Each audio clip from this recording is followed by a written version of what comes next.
So that third slide on that first PowerPoint for week one, that intro PowerPoint, you know that slide that I have on there, I think it's got 20 flags. That part's gonna be worth 10 points. Each one of those flags is half a point, okay? So there's 20 flags on there, and all those flags, I think what I'm gonna do is just take that exact image and put little dashes underneath, and you guys fill in whatever country that is, okay?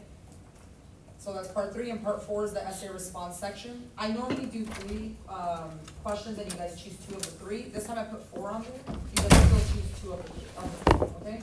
If anybody wants to go ahead and complete an additional question, I'll give extra credit up to 5 points accordingly. So sometimes I've had people just respond in like 2 sentences to a third question, and I give them like a point or a point and a half or 2 points, right? And in the past, I've had students who do like the full on, like fully respond in a fantastic way to a whole third question, and then I give them the full 5 points. Does that make sense? I know that I haven't been offering as much extra credit this semester. You guys got the extra credit. I need to put it in the grade book, but if I forget, remind me. Yes, so again, part one, multiple choice, fill in the blank, mostly multiple choice. Part two, matching, part three, flags, and then part four, the essay responses. 25 points for the first one, 10 points for the matching, 10 points for the flags of Latin America, and then 20 points for the essay responses. It's gonna be 10 points per question, okay? And then I'm gonna give you the breakdown of how I calculate those 10 points per question. Is this clear so far? Okay, so essentially it's gonna be 65 points total, go ahead. So it could be up to 30 points on the essay response if we were to present all four, you know, like the short Yeah. responses. Yeah, This one. but it doesn't mean that you're gonna get all 5 points if you just respond like a single thing on there. Like it depends on the quality of it, but yeah. Like I said, I usually tend to be more generous with the extra credit, but because we haven't had that many events, I don't mind if you do all four of them, yeah, you can go ahead and get 30.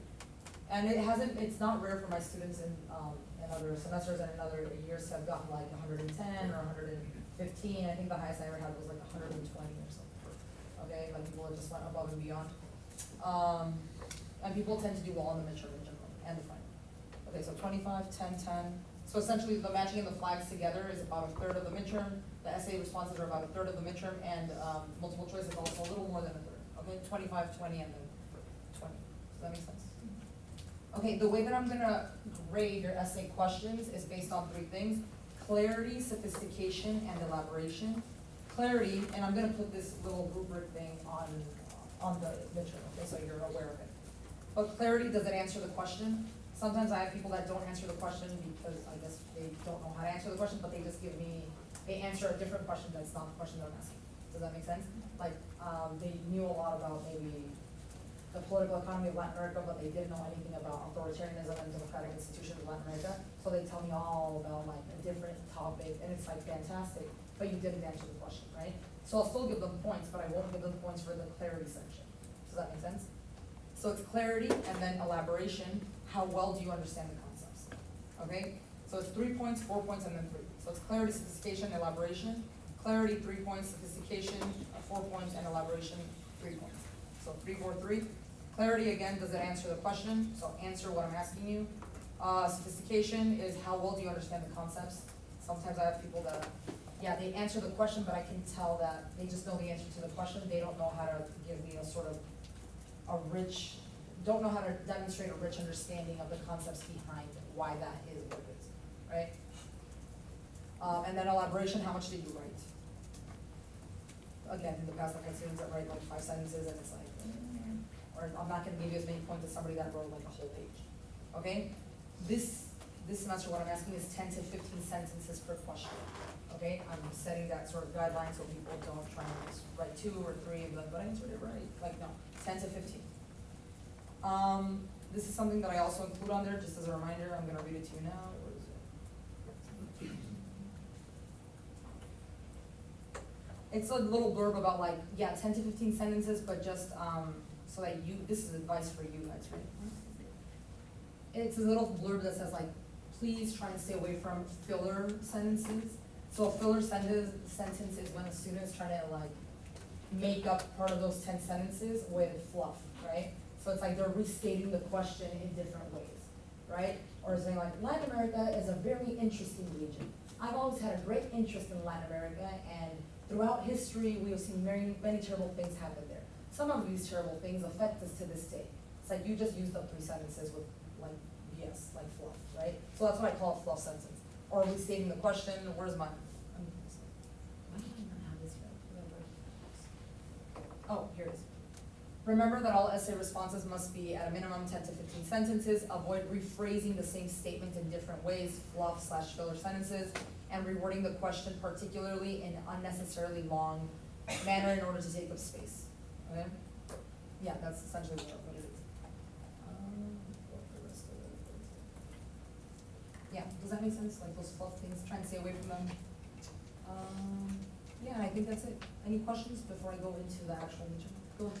Do you have like a maximum that you want to write? I don't have a maximum, right? People in general don't try and write 10 pages, but I have had some students that are fantastic and I really appreciate it. I see the effort, I love it, and I tend to give extra credit for it. That being said, in the past I've had a couple of students that tried to write so much that they ran out of time to finish other questions, right? So what they did is they went through and they're like, okay, I don't know this one, I don't know this one, I don't know this one, I'll go back to it. But they got so immersed in doing the essay questions that then they ran out of time to go back to the multiple choice, right? And they were there last minute, like, oh my God, like trying to rush, right? Or I had a really, really super long one and then a really short other one. We're like, I ran out of time. And I was like, okay. So I would say try and stick to like 10 to 15 sentences. That's a good question. But no, there's no limit. Anything else? Any other questions? Okay, I think that's it. Let me go into the midterm. Okay, this is your midterm. The first 25 questions are gonna be the multiple choice. Here we go. I've given you most of these throughout class. I don't wanna read it out. This is the hard part for me, trying to give it to you without saying, reading it out. Well, I said this one in class. Who are the individuals providing some of the most insightful testimonies on US interventionism and destabilization of democratically elected Latin American governments, right? I've given this one in class before, so I'm not gonna repeat it. This one comes directly from when we watched that Harvest of Empire documentary, right? And I was like, look at these people, like they're talking about how they destabilize Latin America, right? So that's the question. And plus, I've given that one, that when we watched that documentary, I pointed it out. Okay? The gender-based killing of women and girls.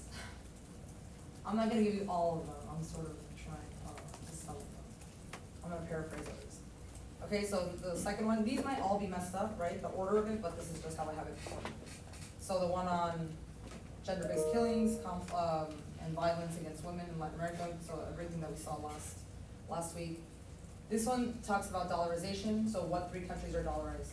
I remember I told you guys that, if you don't remember that, what 3 countries are dollarized in Latin America? You guys remember? Fourth one, fourth one, know about socialism, right? I think that PowerPoint is really gonna help you guys out. Okay, that PowerPoint from, I think it was week 3 on political economy in Latin America, the one that describes the basic concepts of socialism and capitalism, that's gonna help you. So look at that one, okay? So 4, know about socialism, 5, know about capitalism. Like, just know what it is. If I'm asking you, what is this, like, you should know what this concept is, okay? So know about socialism, know about capitalism. 6 is from last week on feminism.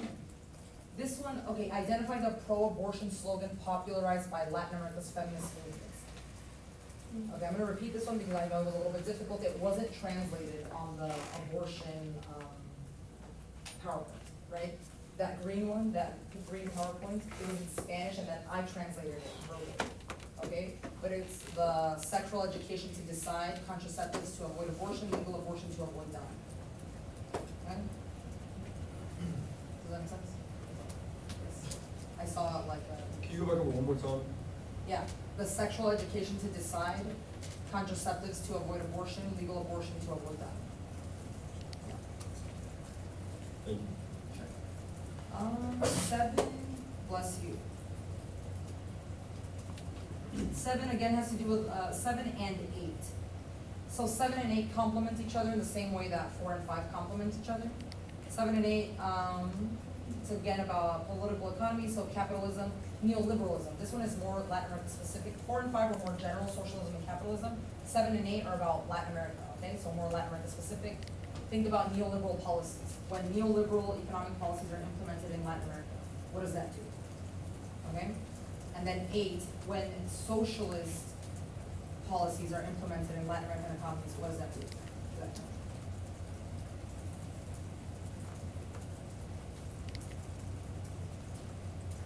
Question.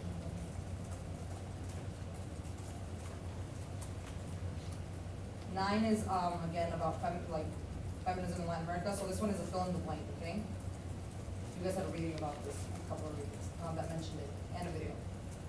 The pro-abortion movement is called what? It has to do with color. What was it? The pro-abortion movement in Latin America. Do you remember? Yeah, the green. You want that like in the Spanish or the English, or does it matter? If you, I've had students in the past put Maria Verde. If you put Maria Verde, I'll know it's green wave. Okay, you can put green wave or Maria Verde, either or is fine. This one. Yeah. Maria Verde, yeah, green wave. Okay, 10 and 11 are true and false. They're about political economic systems and political systems, right? How those sort of like interact. How can I say this like? Okay, so think about socialism, authoritarianism, capitalism, and democracy, right? I'll just give it to you. True or false, a socialist system is the same as an authoritarian system, right? True or false, a capitalist system is the same as a democratic system. And that's up to you guys to figure it out. Or, you know, think back to the class discussions, to notes that we've had, right? Notes that you may have from class. 12, it's about the pink type. We're in the middle of our midterm.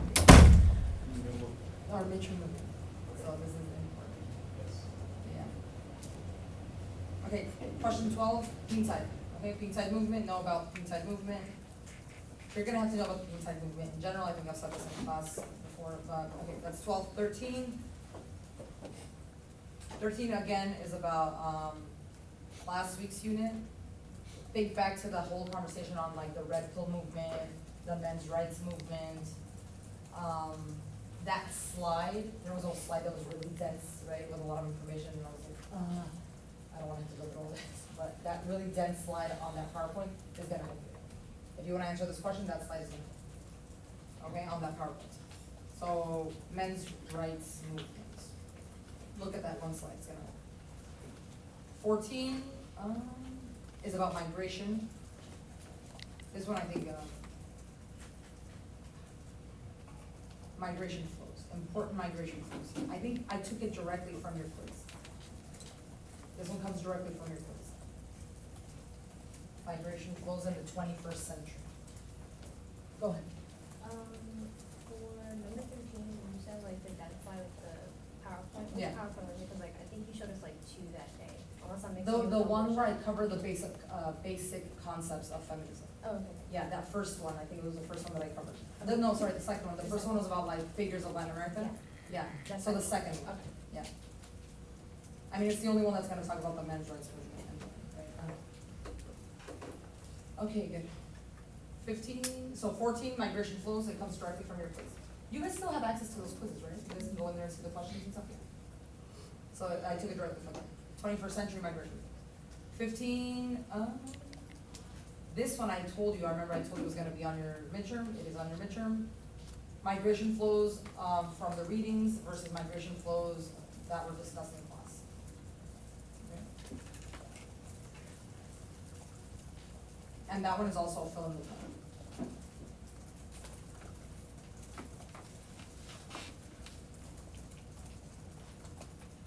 Can I continue?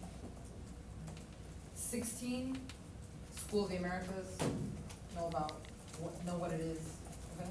Oh, that one actually comes directly from your quiz too, from that. Okay, so School of the Americas, that question comes from that quiz from week, I think that was week, what week was that? I think 4, right? I don't remember if it was migration or democratic institutions, kind of overlap. Okay, 17, this one goes way back to week 2, okay? So colonial history of Latin America. Again, I'm a political scientist, I'm not a historian so much, but I'm drawing from that because it's important. Comes directly from your quiz as well. I'm just gonna read it. What were the two main indigenous empires in the Americas that fell to the Spanish during the colonial invasions of the 1500s? Okay, what were the two main empires existing in the Americas when the colonial invasion of the Spanish occurred? That's also a fill in the blank, okay? The ones that I think should be very self-evident are a lot of these, are fill in the blank. 18 comes from last week. What's the main purpose of the feminist movement? I told you guys that was gonna be a revision, but it's not a revision, okay? We talked about it at length, I think. What's the main purpose of the feminist movement? 19 is a fill in the blank, okay? It's also, goes back to week 2, colonial history. What were the three main factors that assisted, okay? Assisted the Spanish in their fight against these colonial empires. So that's fill in the blank. And again, I think that was also on your quiz. It wasn't a fill in the blank then, but it is a fill in the blank. Okay, 20, question 20. Who was Henry Kissinger? I think I told you guys that that was gonna be a midterm. Who was Henry Kissinger? That's week 5, authoritarianism, democratic institutions. So know who that guy was. Don't be misled. So now that everybody's talking about like, oh, Maria Corina Machado from Venezuela won the Nobel Peace Prize. Have you guys heard about that? Right. Okay, I mean, it's a controversial sort of person to award the Nobel Peace Prize to. A lot of these are very, very controversial a lot of the time. So Obama, when he was awarded the Nobel Peace Prize and then went and robbed Libya, it was kind of like, right? So these things tend to be very controversial sometimes, some more than others. If you guys are Googling Henry Kissinger, don't be distracted, like focus on what we talked about in class. Because this is something that I actually did not know, because he's such a terrible figure, not only in Latin America, but in the Middle East and in so many other regions of the world, right? During the Vietnam War, all these things. To my shock, he also was awarded a Nobel Peace Prize, right? And it was one of the most controversial Nobel Peace Prizes awarded. And I was like, oh, very good. So if you guys are Googling and you see, oh, Nobel Peace Prize, because I remember in this class and in my other class, I had somebody be like, well, he's like a human rights guy. Like, no, opposite. Okay, not a human rights guy. If you guys Google him, and so just stick to what is on the PowerPoint. Of course you can Google, but if you're gonna Google, don't do a simple Google search, do an in-depth Google search. Okay? Or do it sort of in tandem with what's provided with the PowerPoint. Don't get confused by that. So that one was question 20, question 21. Again, these questions might be all mixed up because I'm gonna put the settings so that they're all sort of scrambled. Question 21 is gonna ask about the defining characteristics of democracy. Okay? That's also from that PowerPoint, that week 5 PowerPoint. That talks about this.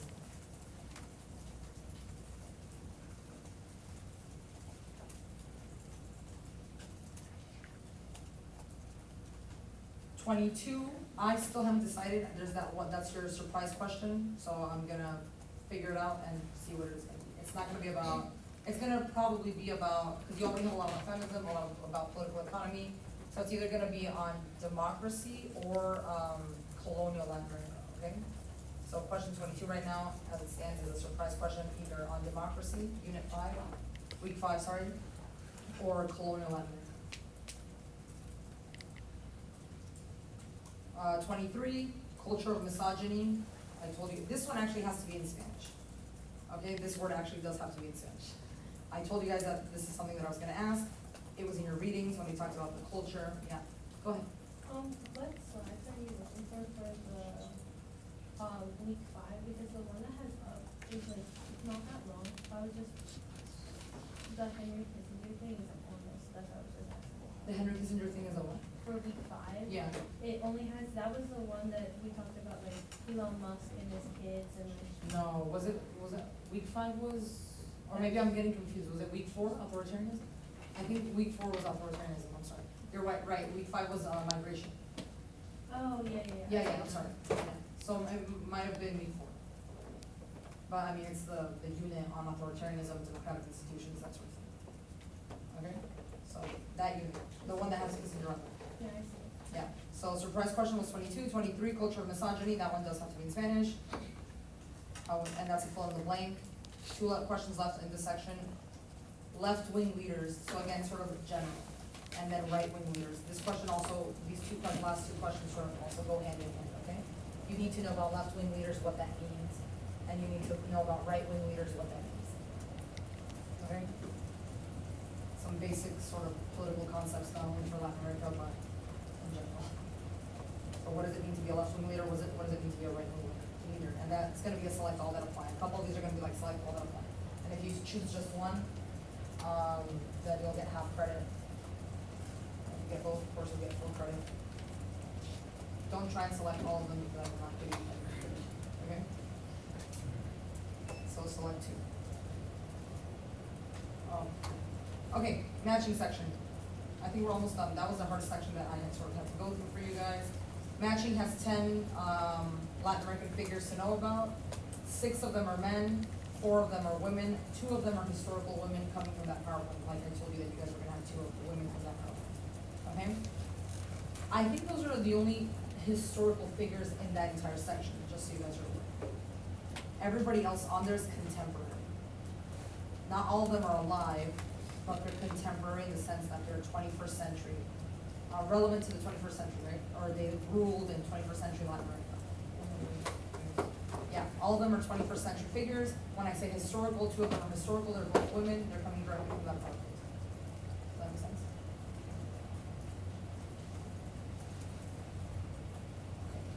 Question, so then you guys have the flags, again, 20 flags. Evan, I think you missed this, but section 3 of the midterm is gonna be that slide number 3, I think, from the week 2 PowerPoint, that introductory PowerPoint.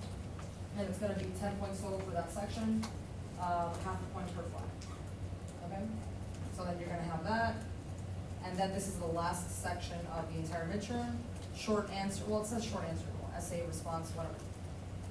Please select 2 of the questions below and respond using no more than 10 to 15 sentences per question. So try and keep it within 10 to 15. I might reword that. You can use more than 15 if you have the time and you choose to, okay? Using approximately, let me change it.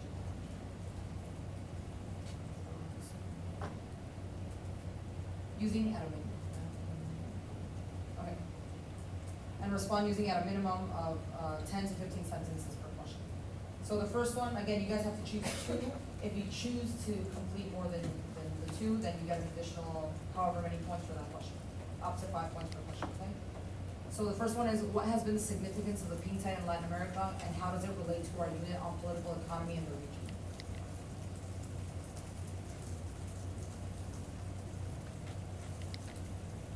Is it related to what? Yeah, no, it's fine. How does it relate to our unit on political economy in the region?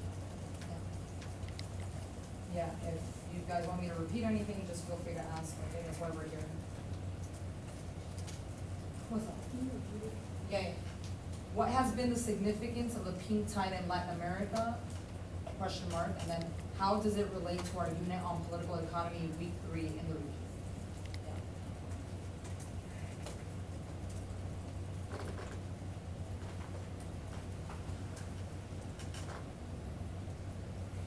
So remember political economy, what set the stage for these sorts of leaders to come and have this level of popularity, right? They have a lot to do with the current state of affairs in those countries, particularly as it pertains to the economy. Okay, you guys got that one? Question 2, describe how concepts from week 4, authoritarianism / democracy, so I had it right here, and week 5, immigration overlap. What is the connection when exploring Latin Americans' presence in the United States?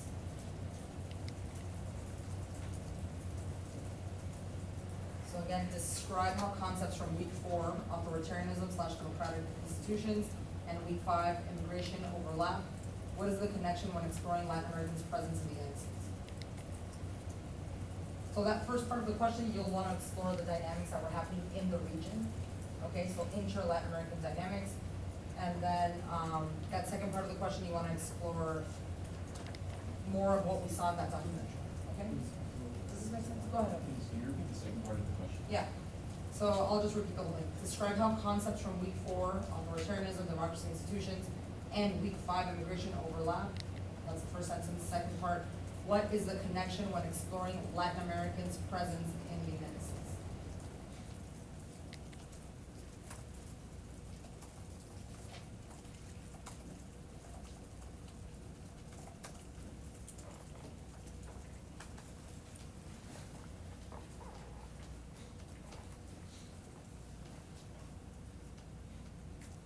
Good? Okay.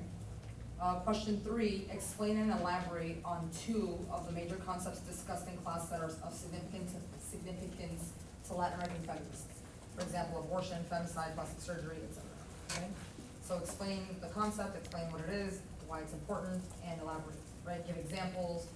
As long as I can see that you guys were paying attention in class, that you guys did the readings, that you guys understand the concepts that we're dealing with, right?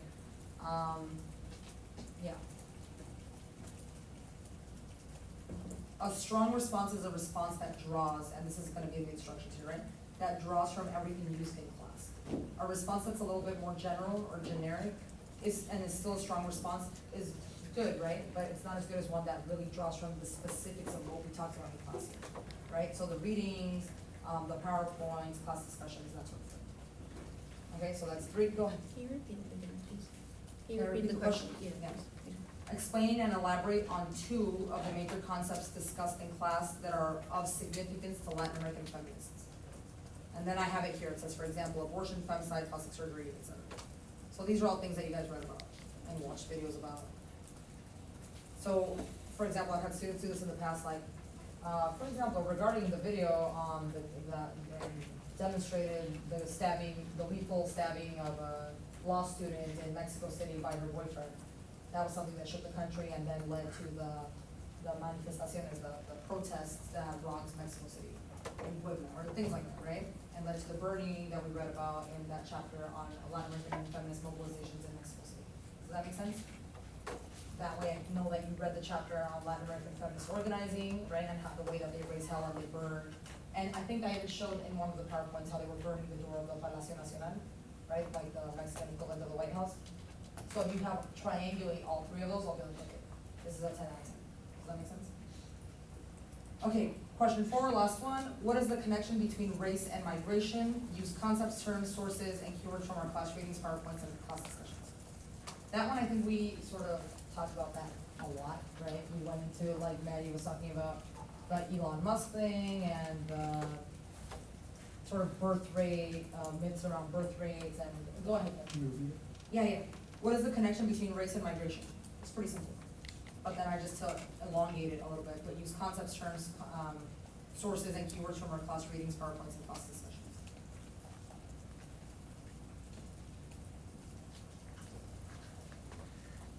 So again, I know it's 4 questions, you guys can pick 2, I'm giving them to you now. 10 to 15 sentences, which is not too bad, okay? I know it sounds like a lot because I'm going through it now, but if you guys did the readings and sort of understand all the concepts, you should be fine. So again, the first 25 questions, second part's gonna be matching 10 leaders, then the flags, and that, which is worth 10 points, and then the 2 essay questions, okay? You guys also have extra credit. I'm not gonna tell you what it is. Well, I have 1 fill in the blank. If you guys don't have time or don't want to, you can ignore the extra credit. Don't feel like you have to do it. Okay, but I like to offer it, so I have one that's a fill in the blank. It's something that I take directly from the PowerPoints. I'm not gonna tell you what it is, because it's extra credit. So you have a fill in the blank sentence. Second one comes from the week 1 PowerPoints. I mean, week 2, I guess. What was it, week 1? Week 1, the introductory PowerPoint that was kind of blank. It's not colonialism before that, okay? So if you guys wanna look at that, you can have like a couple of points of extra credit if you sort of are familiar with the stuff in there. And then the third extra credit question, I think I've said this in class before. If you can identify the songs or artists that we've listened to in class during our cultural exposure sessions, which is, you know, when I put these songs on. So I typically tend to give like a half a point for if you remember the artist, and half a point if you remember the song. Does that make sense? Oh, I took it off. Maná, it's called Labios Compartidos by Maná. So like shared lips, Labios Compartidos by Maná, M-A-N-A. Oh, Oh, I know, it's still there. No, it's not, no, it's not. This is another. Eres mi religión, we did not listen to that. Oh, we listened to mine. Does that make sense? Questions, comments, concerns? Anything you guys want me to repeat? Could you repeat the very first question of Yeah. the multiple choice? Multiple choice was? Who was it? Yeah. And the first question was, who were the individuals providing some of the most insightful testimonies of U.S. interventionism and the destabilization of democratically elected Latin American governments in the Harvest of Empire documentary of election class? Why not? Oh, thanks for that, Mariam. I didn't put in the Harvest of Empire. I explained it, but I didn't.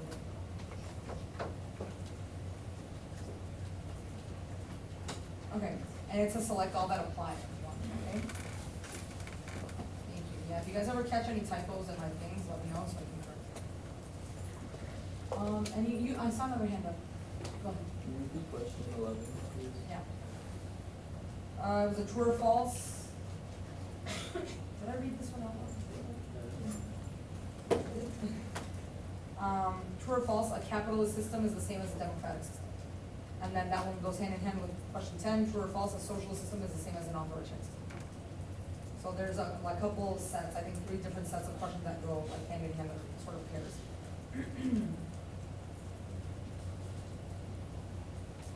Again, as discussed in class, okay? Because based on the readings, based on everything that we discussed in class. Because in reality, anybody could argue both sides of it, right? As discussed in class, anybody could argue both sides of any of this, right? Like, when, like, the same way they have Holocaust in Ireland, that never happened, right? We take that to an extreme. But as discussed in class, from everything that we've read and the concepts that we were sort of navigating, right? How would you answer this question? Does that make sense?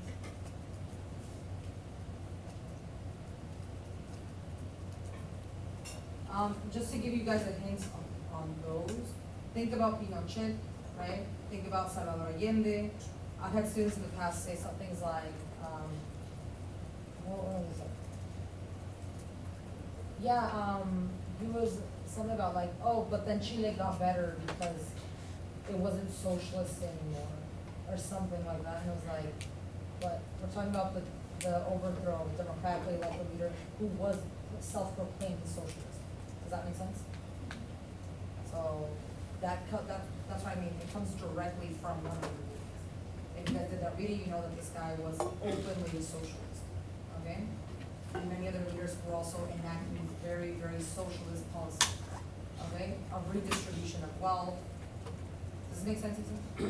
Okay, you're giving me Oh, sorry, I know. a confused look. Okay. So just sort of trying to, Evan, does it make sense? Oh, I was just thinking about number 1, because that was a long question and I missed like half. Yeah, it was really long, you're right. Let me, basically, okay, I'll make it short, you'll understand. Who were the people in that, when we watched that Harvest of Empire documentary, the first part of that documentary, who were the individuals providing testimony of all the terrible things the U.S. has done in Latin America? I remember I stopped the video and I was like, look at this, it's not just me saying it, this is the actual people who partook in these activities in the region, right? The destabilization of these governments, they're coming forth and they're saying, oh yeah, once they declassified documents and done all these things. So who were the people in that documentary that were coming forth and giving interviews and testimony saying, yeah, we did this, I remember. And again, that documentary is freely available online. Good? Anyone else? Questions? Go ahead. Can you repeat the essay second question? Yeah. Second essay question was, describe how concepts from week 4, so authoritarianism, democracy, and institutions, and week 5, immigration, overlap. What is the connection when exploring Latin American presence in the U.S.? So the first part of that question, again, has to do with Latin American dynamics, like in Latin America, and then the second one talks more about that connection to the United States. Okay? Go ahead. When you like mention that, like, are you talking about like the fact of like some groups were favored in going to like other parts? That would absolutely be something that you could. That's what you. Yeah. that these policies, immigration policies are not neutral, they're not applied evenly to everybody. Like, we love refugees and immigrants from Haiti the same way we love them from Norway, the same way we love them from Argentina, from Ecuador and Bolivia. Like, no, these policies are all politicized. And there's a preferential treatment for certain nationalities versus others. I think I have it on a PowerPoint, and then we'll talk about Trump's shit hole countries coming, right? We had some conversation about that. Yeah, go ahead. And then just connect that with the migration of Latin America into US. Yeah, so for that one, you guys might also wanna start thinking about the Harvest of Empire documentary that we watched, okay? Go ahead, Ben. Do you wanna only into the US before you talk about inter Latin America? No, even better, because we did have that article of Latin Americans going to Spain, okay? I just put the US because it's the one that I'm working in the US that affects us the most, but that would be fantastic if you guys wanna talk about, you know, the ones that went to Spain, that would be fun.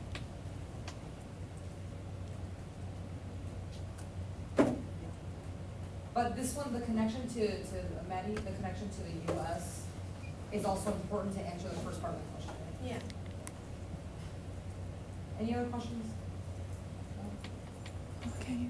Can you Go ahead. repeat the questions 2 to 6? 2 to 6? Yes.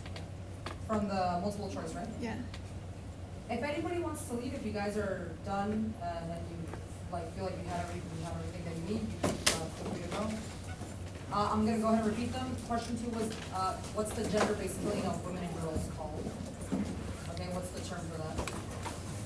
Question 3, what 3 countries of Latin America are dollarized? Question 4 and question 5 are 2 of those questions that go together. Okay, so know about socialism, the definition of socialism, and know about capitalism, the definition of capitalism. Okay? And 6, the pro-abortion slogan that on that green power poster. It's in Spanish, but you need to know it in English. I'll repeat it. Okay? It's sexual education to decide to stand, contraceptives to avoid abortion, and legal abortion to avoid. That's the answer. That's the pro-abortion. Yeah. But this one is actually not full of like. Yeah. Does that answer your question? Yeah, thank you. Anyone else? Yeah, you missed a couple. Which ones? I don't remember exactly which one. I mentioned my first. Oh, yeah, I'm not interested. It's longer afterwards. Right now, that's the wait, that's true. Wait.